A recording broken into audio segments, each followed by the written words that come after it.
Hello everyone. Today I am going to discuss public sector banks in India. Banks in India are broadly classified into commercial banks, small finance bank, payment banks and cooperative banks. In commercial bank we have public sector banks like we have 19 nationalized banks, private sector banks like Axis Bank, ICICI Bank. We have regional rural bank like Assam Gramin Vikas Bank. We have a foreign banks like Citibank, American Express. Then a small finance bank like Ujjivan and Equitas. Then payment bank like Jio, Paytm, which have emerged with the digitalized payment in India. And then a cooperative bank which has a three-tier structure: the state cooperative bank, the urban cooperative bank and the rural cooperative banks. Let us see the history of banking in India. The modern banking in India has its root in the colonial era. In the beginning of 18th century, banking system was in the form of joint stock banking associated with agency houses, indigenous bankers, nidhis and money lenders. It is very interesting to know that many banks in India were set up by the princely states like State Bank of Mysore, State Bank of Baroda and State Bank of Patiala and many others. If we talk about the landmark years in Indian banking history, we can see that in 1926, Hilton Young Commission, a royal commission on Indian currency, recommended for the establishment of a central bank in India to be called as the Reserve Bank of India. In 1956, Companies Act was passed in which all banking companies were registered. In 1931, Indian Central Bank Inquiry Committee was set up to review the issues for the establishment of Reserve Bank of India. On 5th March 1934, Reserve Bank of India Act was passed. RBI Act 1934 came in for the purpose of protecting the interest of the depositors, ensuring the control over credit, and develop banking on good lines and avoiding the bank failure. Finally, on 1st April 1935, Reserve Bank of India was established. Let us talk about the need for nationalization of banks in India. India got independence in 1947 and Constitution came into force on 26 January 1950, which talked about socialistic pattern of society. Nationalization came at the end of the troubled decade. India witnessed war with China in 1962 and war with Pakistan in 1965, followed by two successive years of drought and 3-year plan holiday, which altogether affected the aggregate demand. At the time of independence, India was importer of large number of agriculture products. India was highly dependent on American food shipment PL 480 program, which was a compromise to national security. Therefore, Government of India decided to introduce Green Revolution in agriculture. Along with that, in the second 5-year plan, government decided to introduce industrial revolution in the country. So for development of agriculture, development of industry, export and other services, it was decided to nationalize banks which would help in infusion of capital in all the three sectors of the economy.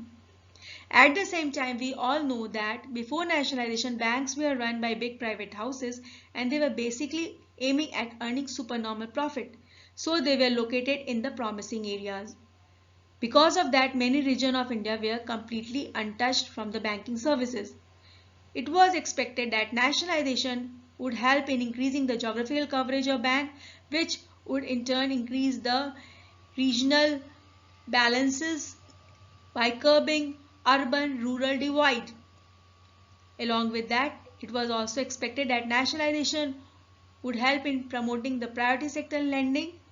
Government ownership of public sector bank would help to increase public confidence in banks, thereby help in controlling monopolies and bring economic and financial equality in India.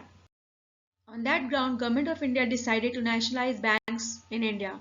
On 1st January 1949, RBI was nationalized under Transfer of Public Ownership Act 1948. Banking Regulation Act 1949 was enacted, which empowered RBI to regulate, control and inspect the banks in India. After nationalization of RBI, Government of India decided to nationalize commercial banks. The first commercial bank which was nationalized was Imperial Bank of India, which was nationalized and renamed as State Bank of India through SBI Act 1955. SBI was made to act as a principal agent of RBI and handle all banking transactions of union and state government. After major process of nationalization of SBI, 7 subsidiary banks of SBI were nationalized through SBI Subsidiary Bank Act 1959. They were State Bank of Bikaner and Jaipur, State Bank of Hyderabad, State Bank of Indore, State Bank of Mysore, State Bank of Patiala, State Bank of Saurashtra and State Bank of Travancore. After nationalization of SBI, there were two major waves of nationalization of commercial banks in India in 1969 and 1980. On July 19, 1969, then Prime Minister Indira Gandhi addressed the nation on radio at 8:30 p.m. and announced nationalization of 14 major commercial banks in India. They were Central Bank of India, Bank of Maharashtra, Dena Bank, Punjab National Bank, Syndicate Bank, Canara Bank, Indian Bank, Indian Overseas Bank, Bank of Baroda, Union Bank, Allahabad Bank, United Bank of India, UCO Bank and Bank of India. In 1980, government decided to nationalize 6 more banks. They were Punjab and Sindh Bank, Vijaya Bank, Oriental Bank of India, Corporate Bank, Andhra Bank, New Bank of India. Total number of nationalized banks in India increased to 20 by 1980. In 1993, Punjab National Bank and New Bank of India were merged. As a result, total number of nationalized banks in India were 19. Now let us see some post-nationalization challenges in front of public sector bank. Many development took place in Indian economy after nationalization. New economic policy 1991 had made several changes in economic dimensions like emergence of many private sector banks and operation of foreign banks in India, which altogether put tough competition to public sector bank. Public sector banks were also required to meet the need of the liberalized financial setup. If we talk about market capitalization of public sector banks are very less as compared to private sector banks. Public sector banks also suffer from asymmetric information, which resulted in large number of non-performing assets and bad loans. Some challenges like cultural shift like adoption of new technology, artificial intelligence, adoption of regulatory compliances like Basel I, Basel II, Basel III, and the challenges like meeting the new business model, rising expectation, consumer retention, along with that security breaches like address verification, end-to-end encryption, authentication of customer are some of the few challenges which are in front of the public sector bank. Now, as per the latest economic survey, comparing with the country's GDP, the number of banks in India stands at lowest in top 100 level as compared to other countries of the world. In the present slide, we can see that China has the highest number of banks in global top 100. Top 4 banks globally are Chinese bank, followed by America and Japan. If we talk about India, India has only one bank in global top 100. In 2019, when Indian economy is 5th largest in the world, our highest ranked bank, State Bank of India, is ranked at 55th in the world. And it is the only bank from India to be ranked in global top 100. This shows the disproportionate dwarfism of Indian banks when compared to the size of the Indian economy. Here we can see the penetration of credit in India is very low as compared to other developed and developing countries of the world. If we talk about the bank credit growth, we can see that the credit growth of public sector bank has declined sharply since 2013. This anemic credit growth should be corrected, and public sector bank must perform their fullest potential to support the economic growth rather than pull back lending, which has a detrimental effect on growth and welfare of the country. If we see some more challenges of public sector bank, we can see that public sector bank account for 85% of the bank fraud in 2019. If we talk on return on equity, we can see that every rupee of a taxpayer money invested in public sector bank loses 23 paise, while it gained 9.6 paise if invested in private sector bank.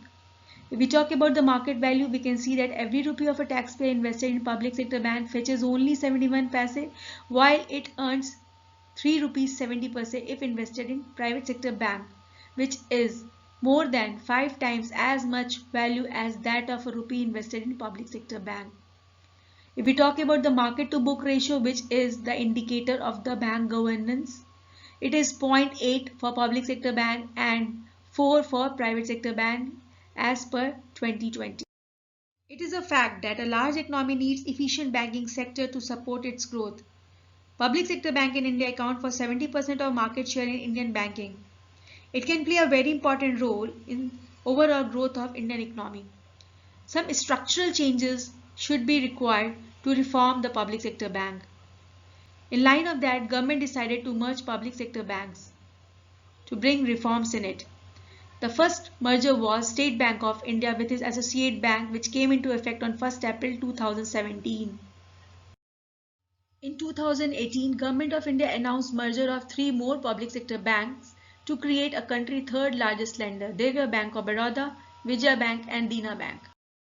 The latest merger is the merger of 2020, when Government of India has consolidated 10 public sector banks into 4 banks. They were Oriental Bank of Commerce and United Bank of India merged with Punjab National Bank, Allahabad Bank merged with Indian Bank, Syndicate Bank merged with Canara Bank, and Andhra and Cooperative Bank merged with Union Bank of India. In the post-mega merger of 2026 banks that will remain independent are as follows: Indian Overseas Bank, UCO Bank, Bank of Maharashtra, Punjab and Sindh Bank, Bank of India and Central Bank of India. See the impact of merger on public sector bank. If we talk about the merits, it is expected that the merger will reduce the recapitalization need of the bank. This would definitely going to reduce the burden on government exchequer. It would also help ministry to better focus on few banks. A large capital base after merger would help the acquired bank to offer large loan amounts. Merger is also expected to improve the service delivery, and customer will have a wide array of products like mutual funds, insurance along with traditional loans and deposits.